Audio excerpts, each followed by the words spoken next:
So just to kick off, this is the Growing the Greens panel. My name is Jamie. I will be doing the thing that Mike was just doing, hopefully as ably.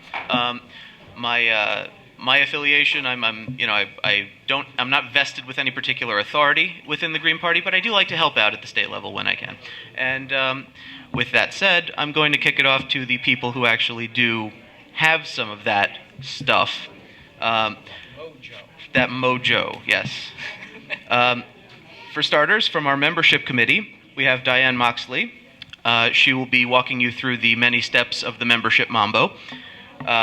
Nick Mellis is here. He's our Finance and Fundraising Committee representative. He will tell you a little bit about how little green slips can be made a force for capital G green initiatives. Next is Lora Friedenthal. She is our communications whiz, and she will be talking to you, giving you a comprehensive list of all the things the pen is mightier than. Next up is Mike Mangels. He is in a world of policy wonks. He is our Willy Wonka. And last but not least, Steve Welzer. Just so we're clear. Steve Welzer, you may know him from the ballot box. He's the guy standing behind it whispering, green, green. So with that said, I'm going to instruct my esteemed panel members to introduce themselves if they see fit. Okay, good afternoon. I'm Diane Moxley. I am here to give you some information about the membership committee.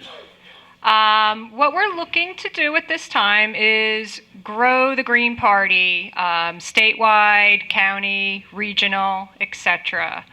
So what we'd like to do is do outreach in progressive organizations, colleges, etc. We're looking for new, fresh ideas. So we are looking for new members to our membership committee. I have a sheet. I will be passing it around.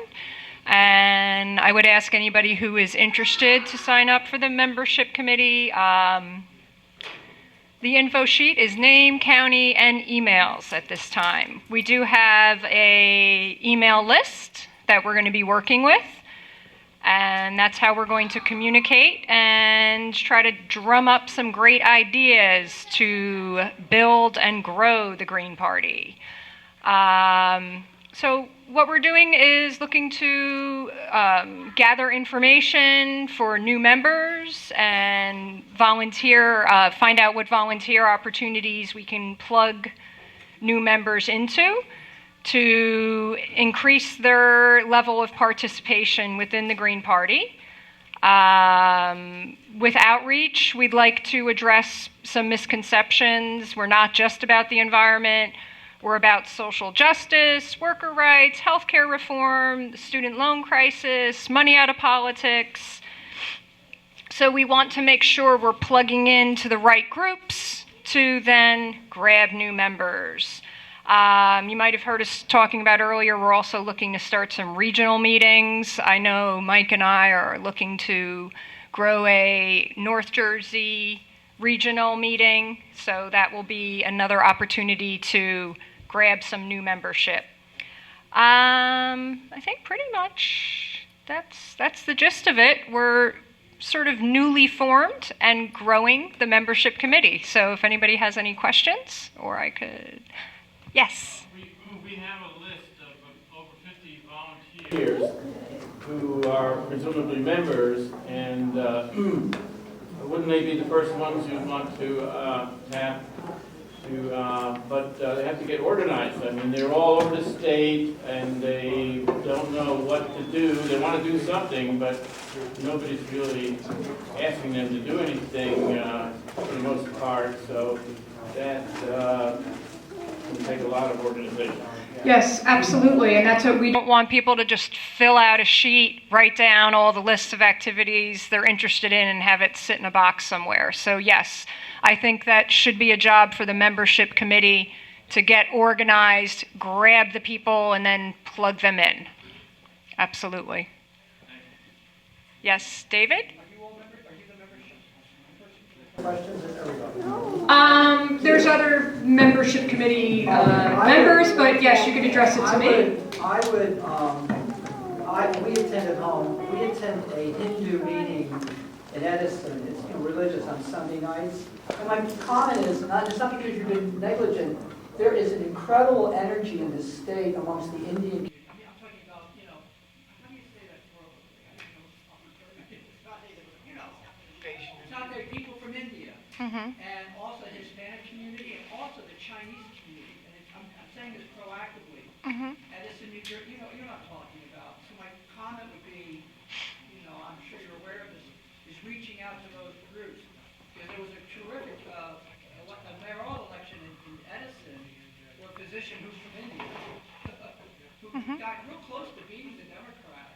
And my point again is that these new people to this country, which is immigrants, they're really so aware of these things. Sure. I think it's important, too, with membership to grow diversity in the membership.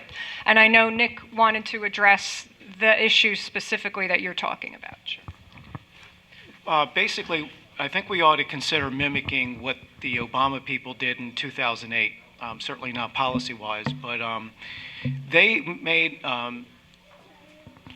they reached out to individual communities, specifically targeting them with logos, with all kinds of marketing materials, and that's how they drew in the wide coalition of people that ended up voting for him in 2008 and subsequently in 2012. But yeah, designing stuff that is geared towards a particular community, that's a great way to perform outreach for identity communities, I guess.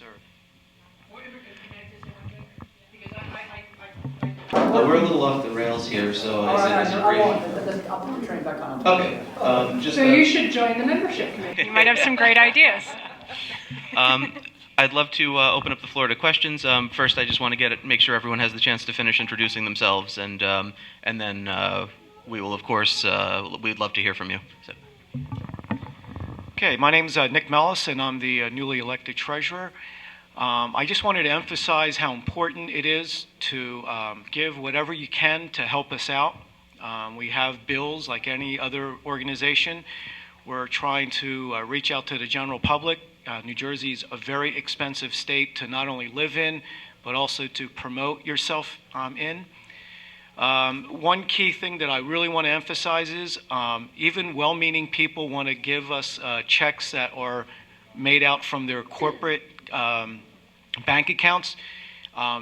Politely ask them to change it from a corporate check to a personal check. We only accept personal checks and/or money, never corporate money. So it's very important that we stick to one of our key principles as a party. Otherwise, we're just like the other two houses of prostitution. Anyone who wants to help with fundraising, it would be greatly appreciated. We can use all the talent. We have a base of 8 million people to ask for money in the state of New Jersey, so even though we're not accepting corporate money, there's still plenty of individual, real people that we can ask money from, and basically, help us, fuel the websites, fuel the social media stuff that we do, and of course our candidates. Hi, I'm Lora, the newly elected vice chair, and here on behalf of the communications committee. So communications covers a pretty wide range of things for us. It includes the website, it includes press releases, the newsletter, and social media. So in terms of a committee, what we're looking for is people with graphic design skills or web development skills, be pretty key. Anyone who feels like writing an article about an event that you have been to. You don't have to be a professional writer. If you have been to an event, if you saw a rally, you can just write up a short summary of what you saw. That is something that we can use for a newsletter. Anyone who has any design or layout skills in terms of designing the newsletter itself, or someone with any experience in social media, or if you just happen to spend a lot of time on social media and know how to make memes or would like to make memes. Those are the sorts of skills that we're looking for. I think it's kind of easy to feel like if you volunteer, you might have to do a lot of everything. And I just want to say that it's possible if you make one contribution, that's enough. If the only thing you want to do is work on a newsletter every once in a while, like that's actually really beneficial for the rest of us to have someone who just can make that small commitment. So I think that's all from me. All right, my name's Mike Mangles. I don't have an elected role on the Green Party board. I'm a member of the membership committee right now, and I'm here representing the policy committee. And the policy committee is where you go when you want to tell people why you think the things that you do. So we've got a lot of different ideas about how to govern society in this party, and so the policy committee is where we go to put those ideas out there. We're going to be the ones that are drafting policy statements. One of our first tasks that we need to do almost tomorrow, or at least start tomorrow, is work on a platform. Because right now we don't have a state platform. We have a bunch of different issue commitments, but we don't have a state platform. So one of the things that we need to do tomorrow is develop that state platform so that when the community sees the Green Party logo, they know what that Green Party candidate is standing for, because we have a unified platform, which is something that either of the other two parties can't say, because all of their candidates are all over the place on what their platforms are. So we want to have a unified platform that anybody who's interested in a state party candidate can go to and see where we are on all the issues. We also want to have people that are very deep in these issues come to this policy committee so that we can write policy position papers about things like Irwin's proposed property tax, for example. We want to know exactly how much money we can raise if we include that group of money into the property tax base. So we want to know how much money we can get from savings overall in the state if we include stocks and bonds in there. So we need people that know how to do research on things like that. So we need folks that know how to do research, we need folks that know how to write, and we need folks that care about the issues. That's probably a lot of you, but we need those folks that are really passionate about this stuff and really knowledgeable about this sort of thing, because this is where you're going to be at home, because this is where you're telling people why the Green Party thinks the way that it does. I'm Steve Welser, and last year was the gubernatorial candidate. I have run every year for the last 4 years. When I was, my career was as a computer programmer for the state down in Trenton with the judiciary branch of office. And when you work for the judiciary, you can't have anything to do with partisan politics. So all those years, I couldn't run. Before I go any further, I just want to say that that was Howie Hawkins called, see, and he is stuck in traffic. So we had him scheduled to speak at 3:15, but he's not going to be here at 3:15. He's going to call again when he's closer to New Brunswick, and then we'll get a real good sense of what time he'll be here. It's looking right now like about 3:45, I think he might be here. So that was that. Yeah. Christy put out some cones to keep Howie from appearing with us on time, is what I heard. Since I retired from my job at the state 5 years ago, I've run for office every year. Now, I feel I have to do it, and here's why. Because I've been trying to make the case to the members of our party to go out and get themselves on the ballot. I think it's the single best way that we can reach the electorate and get out on the streets. I mean, even the petitioning process gets us out on the street, being seen, being green, talking to voters and citizens about our ideas. So I do it just simply because it would be hypocritical if I didn't. As I was saying before, when Dean Greco was here, his video was titled 100 Signatures, and it's very, very easy. See, it's hard in the state of New Jersey to become an officially recognized party on an equal footing with the Republicans and the Democrats. To achieve that, a third party would have to poll 10% of the statewide vote in an assembly year. And that would mean that we would have to run 80 candidates. Let's, run 80 candidates who average 10% of the vote.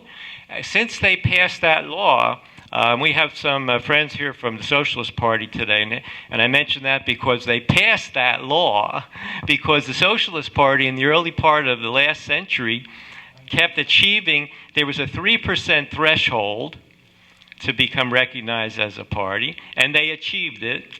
So the legislature, the Republicans and Democrats made it a 5% threshold, and they achieved it. And then the legislators said, this is terrible, and they made it a 10% threshold in 1920, and no third party has achieved it since then. They made it just hard enough that it's almost impossible. But on the other hand, they have let you get on the ballot as an independent. We can use the slogan Green Party, but we're actually running as independents, just by getting 100 signatures on a petition. So we really ought to take advantage of that. The reason that this election committee is new, and I think the idea here is that if we can show that we can give candidates more support through this election committee, then maybe we can get more of our members to come out and get themselves on the ballot and run for office. So the Elections Committee starts now from this convention forward, and I'll be heading it up at first. Our idea will be to develop many things. We're going to make it, to facilitate as much as we can for our members to become candidates. We will develop materials about how to do the petitioning process, how to raise money, how to do a press release, anything involved with being a candidate. We will run campaign workshops for people and try to give you as much support as we possibly can. Some of the goals, obviously, one would be to get Greens elected, and that can be done. Right now, we don't get elected when we run at the higher offices. Like last year I ran for governor. That has its own function. After all, so our candidate, I was on the ballot such that every voter in the state had an opportunity to vote for a Green Party candidate, and that's worthwhile all by itself. All the press around the state can cover you. I have over there a sample ballot if you want to see that there was the opportunity for every candidate. So I had a 500-word statement about the Green Party and its goals, its message, that was printed on the back of every sample ballot that went out to 4.5 million voters in the state. I mean, if a small percentage of them read it, that would mean we got exposure to, let's say, 1 million people reading about the Green Party on the ballot. So that kind of a campaign right now, we don't win for governor yet, but we certainly reach a lot of people in an educational kind of a way. Then there's so we should be doing that, and then there's the kind of campaign at the local level, school board, township council, where we can contest and get ourselves elected, and we certainly should be doing that also. We should be running really candidates at all the levels. One other goal that we might have for the next electoral cycle is that there are 12 congressional seats, and how hard should it be for us to get 12 of our members to run a full slate of candidates for all the congressional seats by running, it's a big deal, I think, between running just 10 or 11 and running 12, because if you're running a full slate, you can go to the press and make a real big deal. There's been no third party that has done that in a very, very long time. So if we could just get 12 of our members to fill up a full slate, maybe in 2016, let's say, in conjunction with a strong presidential election, for the Green Party, then we could make news doing that. There are a lot of good goals. I urge you to come out. Help on the Elections Committee. Just as important, more important, I encourage you to consider running for office. Get yourself on the ballot as a Green Party candidate yourself. They're not mutually exclusive. Become a candidate, become a member of the Elections Committee. And as we go forward, we're going to build up this new committee in the party. Steve, how would you get a full slate? Would they have to be from different counties, or how would that work? Well, actually not, because the way the rule, you see, this is why we need an elections committee, so that people learn all about the election laws and how things are. You don't need to live in the district where you're going to run. What you need to do is you have to commit to the idea that if you were elected in a certain district, you would then move into that district in order to represent the people in the district if you were elected. But you don't have to live in the district. So in other words, any 12 of our members could get those 100 signatures, get themselves on the ballot, and we would run a full slate for Congress, which would really, I know, would get a lot of publicity just to do that. It's too late this year, but maybe in 2016 we can do that. I know it's no big revelation when political people talk to each other, but I feel that the political climate right now is more favorable to third-party candidates than ever before. You can look at some of the polling groups, Quinnipiac and Pew, and various well-known polling outfits. And people simply, I think something like 50% of the people don't want to be associated either with the Dems or the Reps. So it seems to me like, this is the time, this is a very, very good time for us to be successful until, of course, we're able to achieve proportional representation in IRV. But even in Seattle, you had an African-American woman who ran by a socialist splinter group and was elected to the city council in Seattle. And she, upon taking office, she said that she would accept nothing more than $15 an hour, which is the minimum wage in Washington State. It's nothing more, but she's going to serve the people. I mean, it's very, very, it's almost too good to be true that a third-party candidate, granted she's not a Green Party candidate, but she's still a third-party candidate, and they still have the same hurdles to go over that we have, and it was done. So I think that there is an opportunity for us. Yeah, well, I totally agree. What's not so well known is that, of course, she was with a group called Socialist Alternative. It's not so well known that she was strongly supported by the Green Party. She and Tyler in Minneapolis, who almost got elected too, they were two candidates from Socialist Alternative. They did a great thing. They ran for city council in major cities, but they were very strongly supported by the Green Party. So it was a coordinated effort that got them as far as they did. But to go to your main point, I have that article. There's a reprint of that article out on the literature table about that that poll, whoever it was, that showed that the highest percentage since their polling in decades of Americans are looking to support, would support a third party, are looking for alternatives to the Republicans and the Democrats. So we have to take advantage of that and get out and appear on the ballot. Just one other thing. I just finished reading Oliver Stone's book, The Untold History of the United States.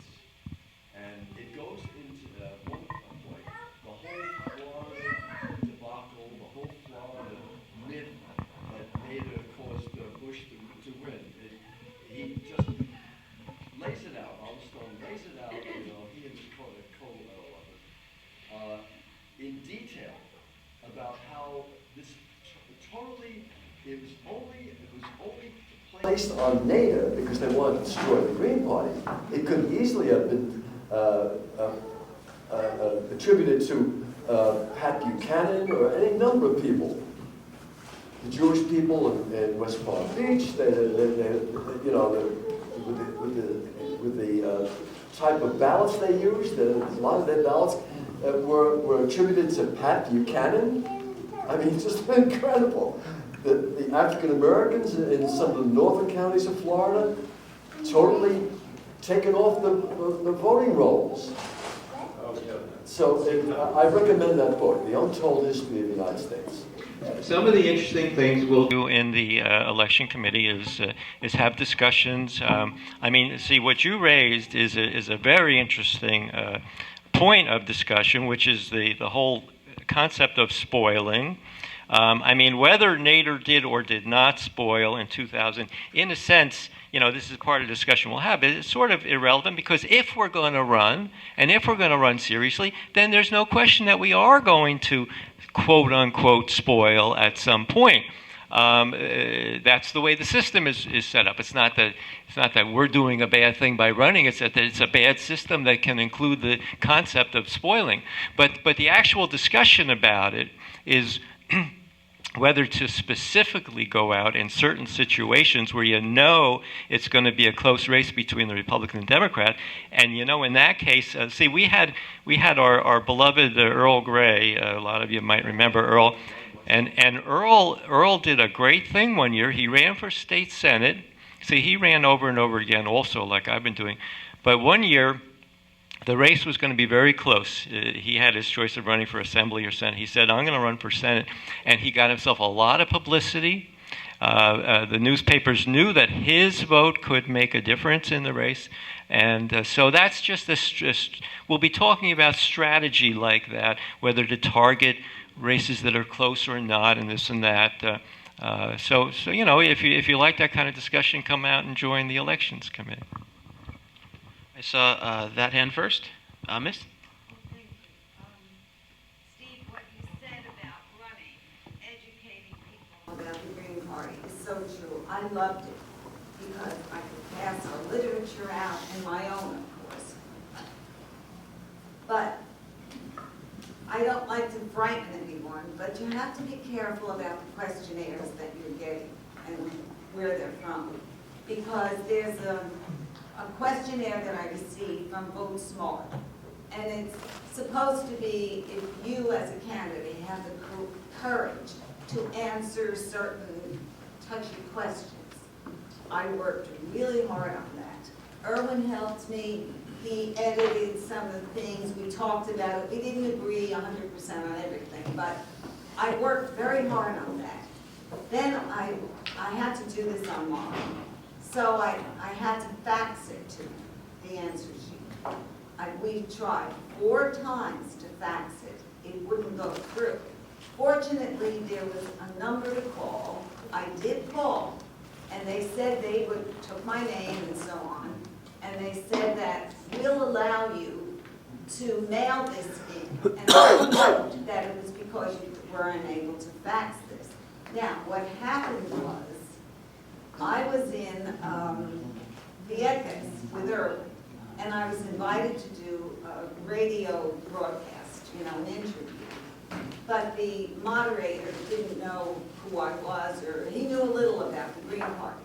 So I referred him to my website. When he Googled my name, what he found was Vote Smart said that I did not have the courage to answer these questions. So I only say that because there wasn't anything I could do with it. I couldn't sue them. But it left such a bad taste in my mouth that I would always, you know, thereafter, you know, check to see who these groups are. Now, someone in our Bergen County Green Party said they think that this is a group of Democratic PAC that puts this out for especially for third-party candidates. So, and I was really upset, frankly, when I first heard this, because I knew I worked so hard to answer that. And I only say that because you do have to be careful as a candidate. The other thing is that Joe Pizzillo put my website on our website or on our Facebook or something. And I received so many emails, so-and-so likes Patricia Allison, many of them. So the social media is really important and it makes a difference. The Working Families Party is a perfect example of a third party, essentially a Democratic front, to siphon off votes from the Green Party. See, the Elections Committee will help candidates with the whole thing about questionnaires, which are valid and which are not, and how to answer the questions. And but don't hesitate that to kind of run. thing. It's a wonderful experience. And people will say, Green Party, what is that? You know, like Greenpeace. And you can explain to him, we don't take corporate donations. That's why our names are not in the paper. We don't have television ads and radio. So. I'd just like to please acknowledge Pat Alessandrini was just terrific last year running for a lieutenant governor. Just give her a hand.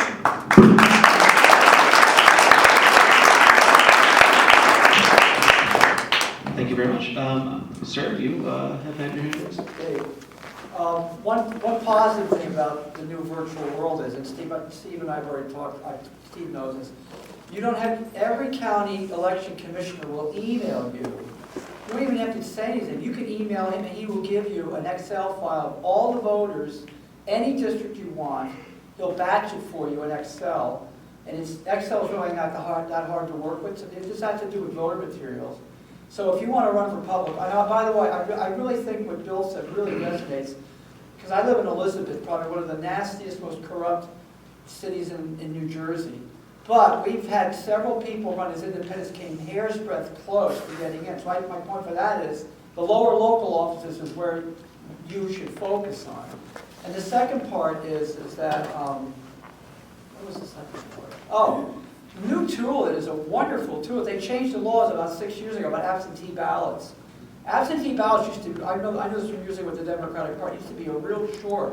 I had to be the representative that attested to the ballot. I take it to the senior in my district. I was a committeeman.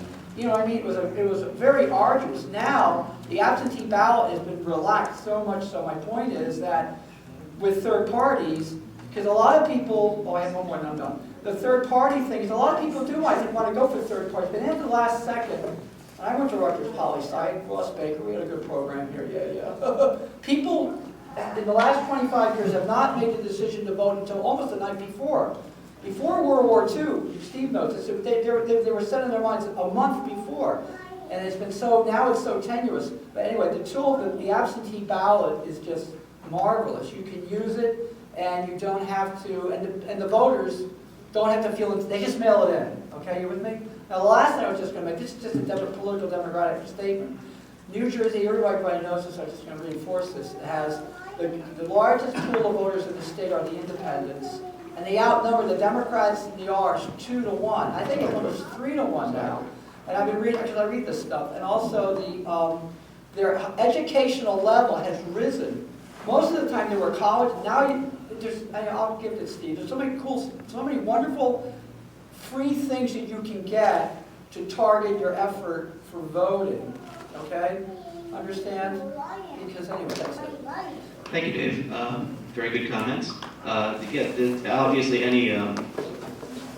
Oh, you want to answer that? Go.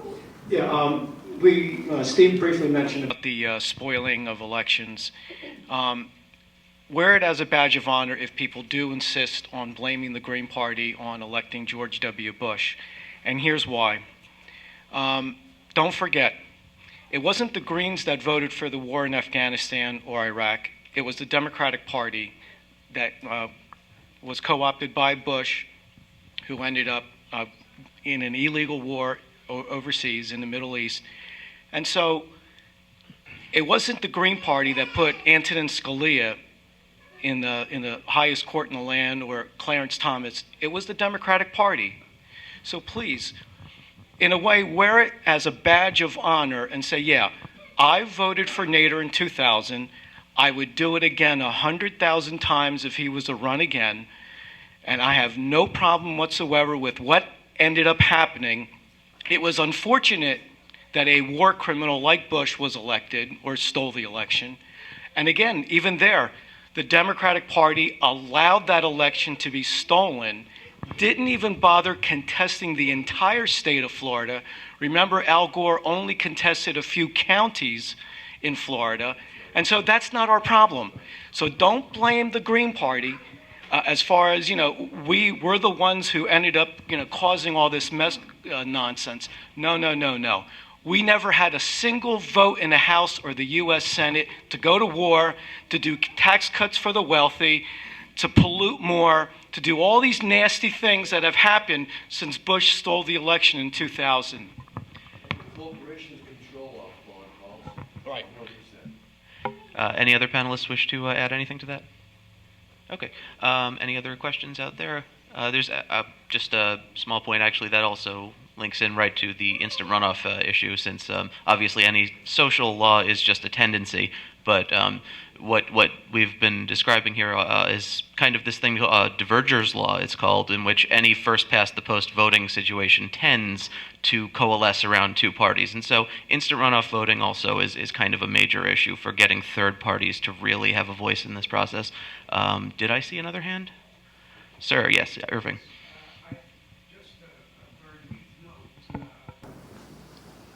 This is in regard to wearing the Green Party button, and I'm sure others of you have had this experience too. I wear one all the time, and I was surprised at first how often it is people ask me, what's the Green Party? And I had an opportunity to tell them something about the Green Party, people who didn't know the Green Party existed. And so I would urge everyone, it's a very simple thing to do, and there are buttons that are available right at the desk back there.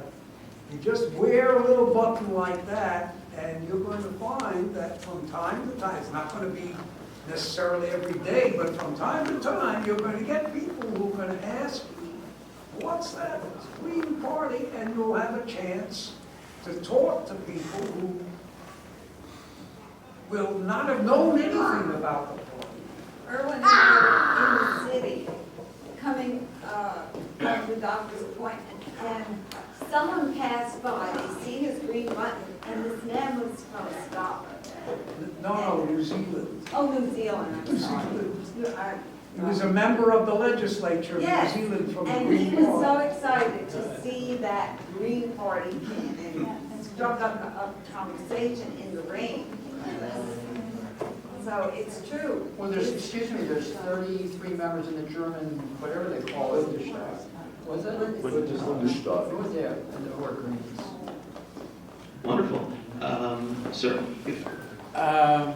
Yeah, the concern that I'd like to express is why I was talking about there were previous panel about how I guess we come to painfully be reminded that there, in Broken Families Party was brought up a few minutes ago, how some of these labor groups do support things like fracking and the TTP and the pipeline, because they think any jobs be good things. And I think what we need to work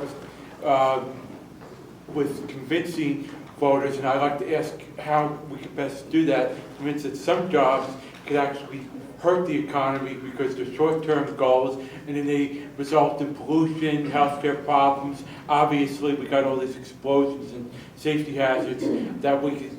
So what I'd like to know is how we can convince voters to understand that certain jobs are actually cost. They don't help the economy when they're done this way. Yeah, I think the Green Party has done a really good job of partnering, recently has done a really good job of partnering with labor organizations that back the idea of a Green New Deal. I don't know if it's the right role of us to tell people that that jobs, given the current unemployment crisis and the current economic crisis that we find ourselves in, are not what they should be looking for, and that they should instead, I think we need to come up with ideas that address the crises that people find themselves in, which is the current employment crisis, it is the current economic crisis, it is the current housing crisis.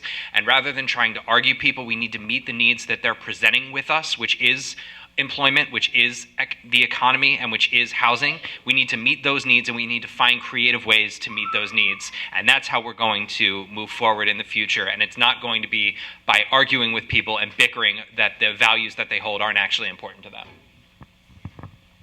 Sir, the fair hat. I'm sorry, what's your name? Al. Nice. I know that what I'm about to say has been said as long as we've been members of the Green Party, but the truth of it has not been diminished. We need to appeal to Latin Americans who are being deported. Obama's deported more Latin Americans, more Mexicans than Bush did. The jobs, the inner city African Americans and the Latinos, the Mexican Americans, needs to be appealed to us because there's a constituency that is truly suffering under our wonderful social system.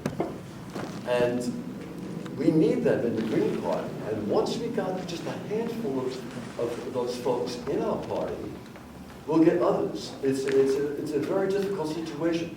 Even up in Bergen County, we've had at least 2 African Americans that have come to our meeting at separate times. But they were the only African Americans in the meetings. And little by little, they looked around and they realized that they weren't really that comfortable with us. So, you know, it's one of those situations that if you can get a small number of Latin Americans or African Americans, you'll maybe maintain them better than you just an individual now and then. So we really do need to cease being a white middle class. Can I make a comment on that, a positive comment? Certainly. I said that earlier, when they told me to get the thing back, got the train back on the road. India, like I said earlier, Edison, New Jersey, thousands of professionals. They go to PTA, karate, schools, colleges. My point with them is India's always used to, in their elections, they have, I don't know, they must have 20 political parties in India, at least. So my point with that is I think it would be a very good segue. And again, the Chinese community. And lastly, I was saying earlier, up in Jersey City, I know a member of that mosque who was furious with that court decision about the police. You saw that? No, was this recent? Yeah, 2 weeks ago, the court, Steve knows this, Bill knows this, the NYPD was going into mosques in Jersey City and surveilling them. And they were furious over that. And my point is, and again, I don't think, and I'm not an anger guy, I come off as that, but I'm really not an angry guy. But you can't win elections with the anger quotient. That's what Fox News does. And I think the world crisis in Ukraine, I mean, it's Putin, it's an energy crisis, it's a climate crisis. So my positive comment, dovetailing him, is that the Green Party's, the environment is the issue as a baby boomer. So you would have a great thing with those groups. Well, that's extremely unfortunate to hear about that spying situation. When you said the mosque situation, my first instinct was, oh, is NYPD spying?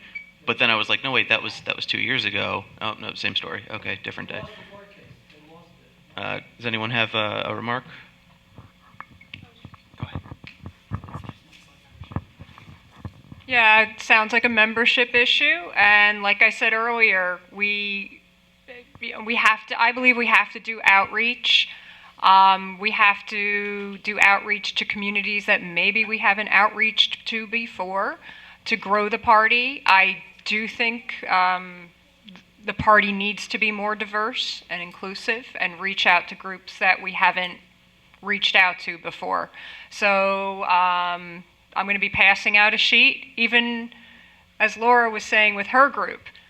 Even if you can't, kind of steer the entire committee, we're looking for new ideas. My opinion is we should be going to organizations, maybe 2 or 3 of us, and speaking about the Green Party and educating so we can drum up new membership.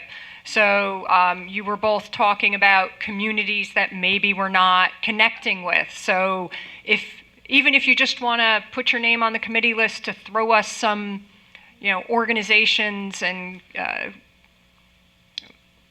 whatever the groups may be that we can connect with and plug into.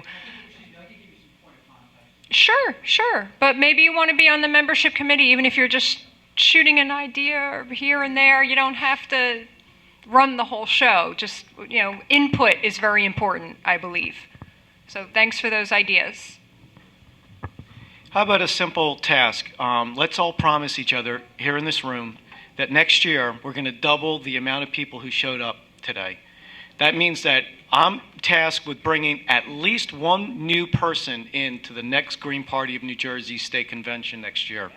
Really easy. Bring a friend, bring a family member, and let's really help grow the party. Let's all be proactive in reaching out to communities who are diverse from us. I actually just wanted to add a little bit to your point on the national level, where currently the outreach committee is running a rebranding campaign to try specifically to address the communities that we don't normally reach out to, and so to figure out how to present ourselves in a way that will appeal to them. So, and the work that happens on the national level is all going to be the types of things that we can adopt on a state level. So they're kind of doing the expensive work, and then we will be able to benefit from what they work on. So. I want to build off what Laura's saying, because I think branding is an important part of that strategy. I think outreach at this point is probably the most important task in front of our party, because as I'm looking around the room, this is a very white room. This is I don't know where we are economically, but racially we're pretty homogenous right now, which is a really sad state. And that reflects on us. It's not just the communities that we're talking about doing outreach to, because it's one thing to say that we need to do outreach, and it's another thing to do it and do it right. And there's two types of outreach. There's passive outreach and there's active outreach. And it's really easy to do passive outreach, where we just kind of wait for people to come. It's another thing to do active outreach, and that's the kind of attitude and embodiment that we need to have.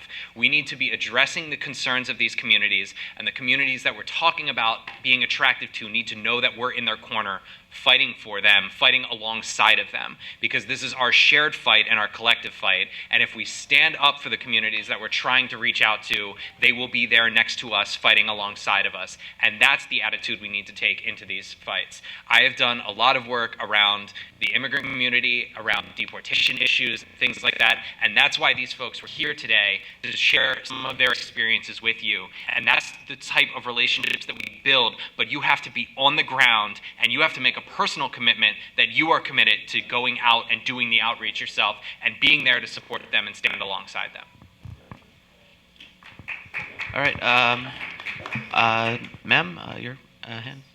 My name is Michelle Mills, and I'm from Brooklyn, New York. In Brooklyn, New York, we have community gardens. And we go out into the communities that are low income, that don't have access to organic food, and we work with the people to grow organic food. And we create jobs because these people sell the food, and we are providing a very important service for the people by giving them access to something that is very unaffordable. But we make it affordable.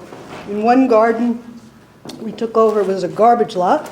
It was 3/4 acre, and we are producing 100,000 pounds of organic food every year. So my question is, does New Jersey have this kind of land to grow organic food and work with the low-income communities? Can I run up and answer this question? Everybody, James Bershandi. Hi, everyone. I live in Camden County, and the city of Camden has over 100 community gardens. It has the highest concentration of community gardens out of any city in the entire country. And currently, I'm trying to get into a community garden, and there are waiting lists for my town and the 4 towns surrounding my town. So I just know in South Jersey there are community gardens. They're very active, and there's more and more popping up every single day. take a break one moment, and I want to congratulate and thank very much our broadcast team today. They've done a wonderful job. Frank Seaman is on the National Media Committee. There's a national clubs to join and get involved in at the national level. I realize we need a lot of work done at the state level right now, but do understand that, if you have a passion for a particular issue on a national level, there's probably a committee for you, for GPUS, and I'll let somebody else answer the gardening question.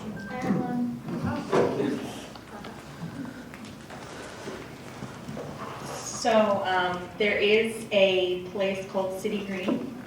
They're predominantly in Passaic County, and they do offer jobs to high school students, and it is in the same vein in terms of community gardens and offering cheap produce. And I know that they've collaborated with family success centers in the past in terms of doing programs and outreach like that. I don't know if they're in any other counties. I do know they are in Passaic County, though, so if anybody was interested in that, that's an option.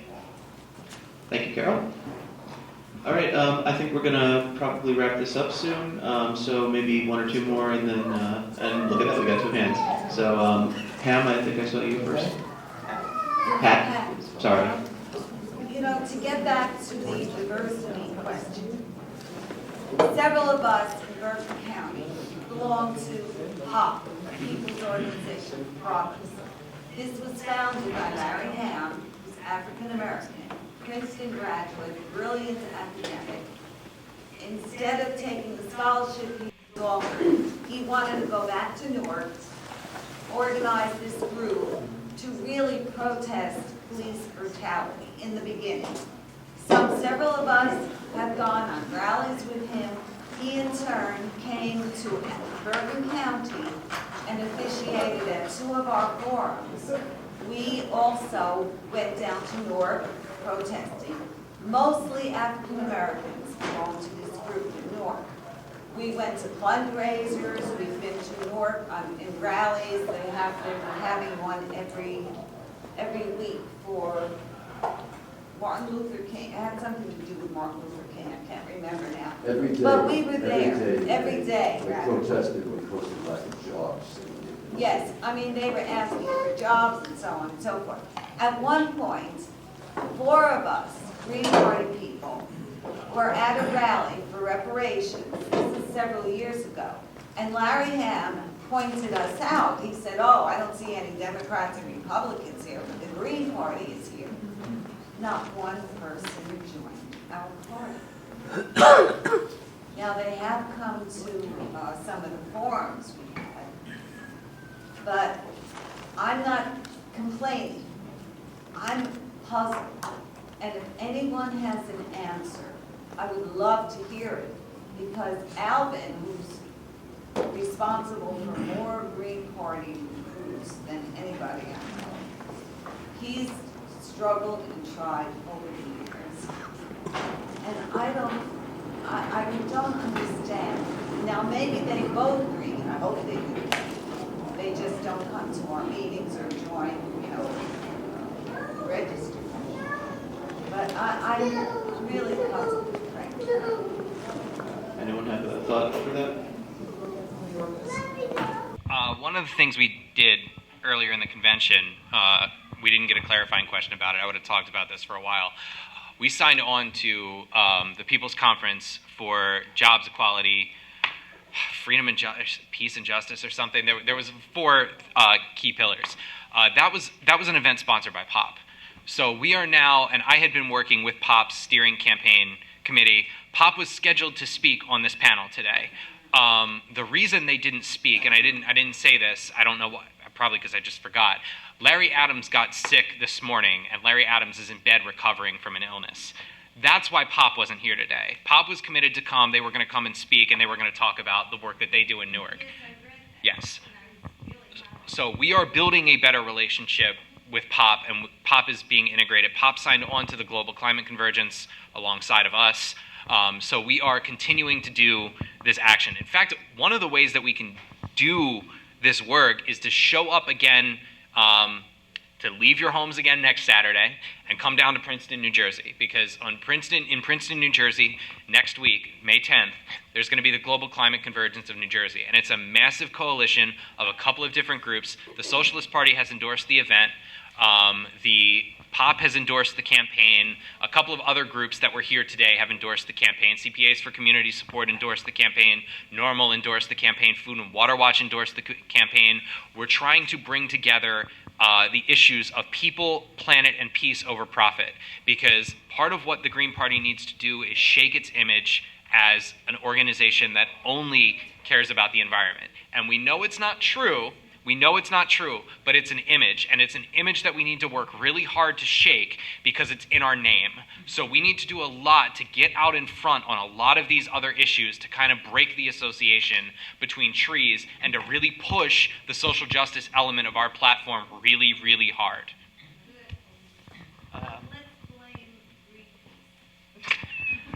Laura, do you still have a question? Because your hand was up a moment ago. Oh, no, it was in response to the Brooklyn Community Gardens. I mean, one of the reasons you may not hear so much about community gardens in New Jersey is because this is the garden state. There are a lot of farms, not necessarily right here, but where I live, you can walk to a local farm.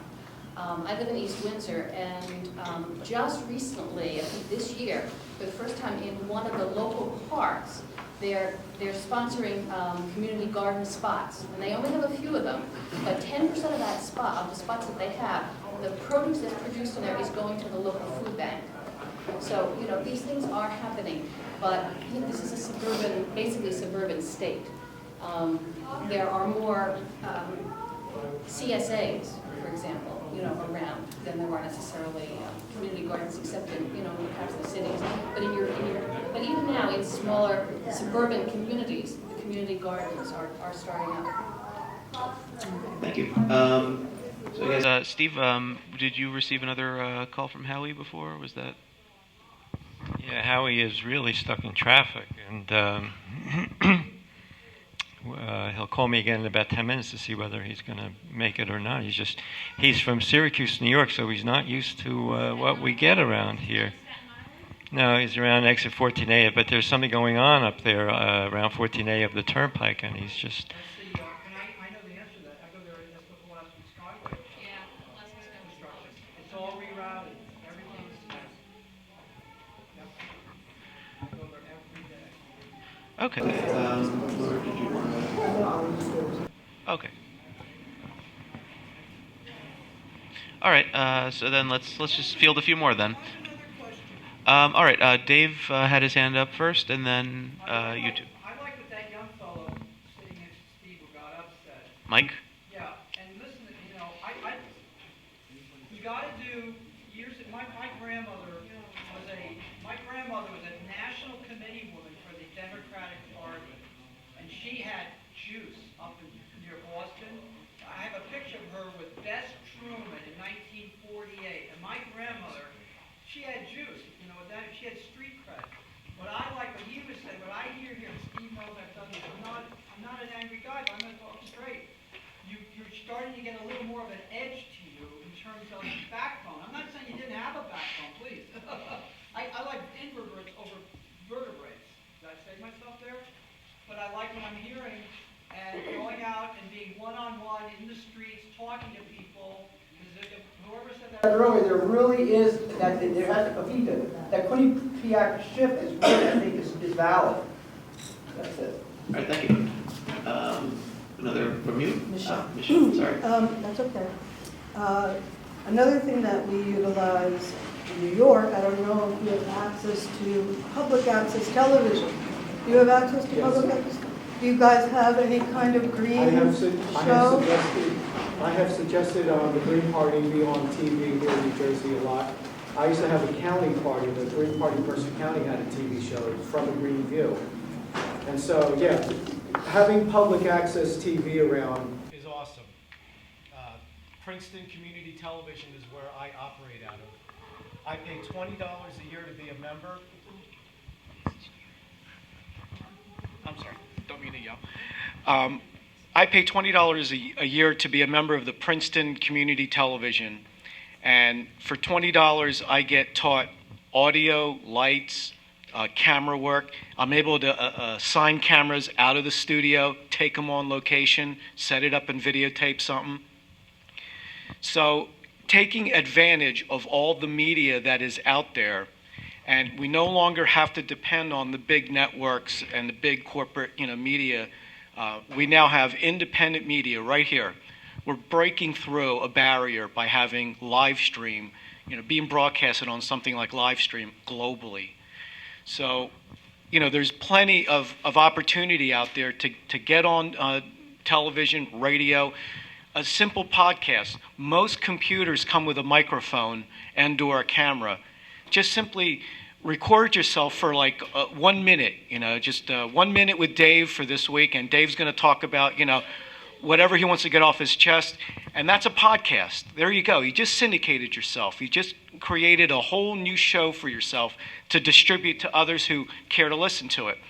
So it's really easy, quote unquote, to get our message out there. It's no longer tied to the mimeograph anymore, or the fax machine. We now have technology behind us. Well understood.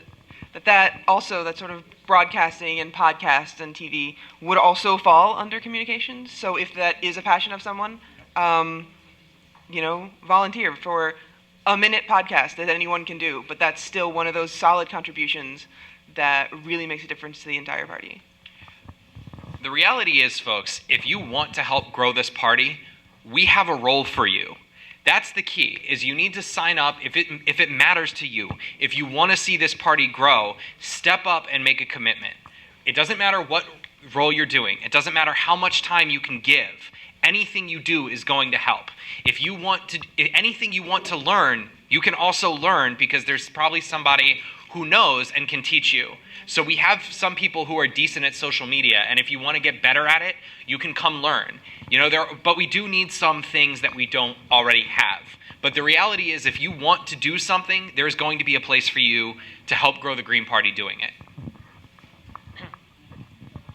And then I just want to appeal to you as in the most immediate sense.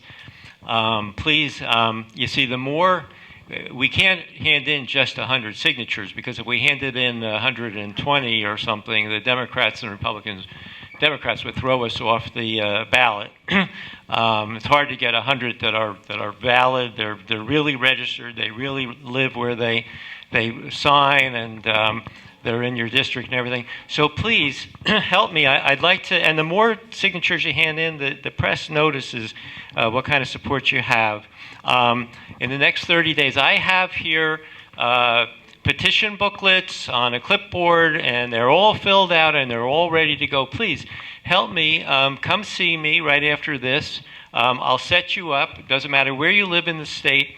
If you'll take 1 day or 2 days in the next month to come into my district, Mercer County, Middlesex County, and help get some signatures from me, I would appreciate that very much.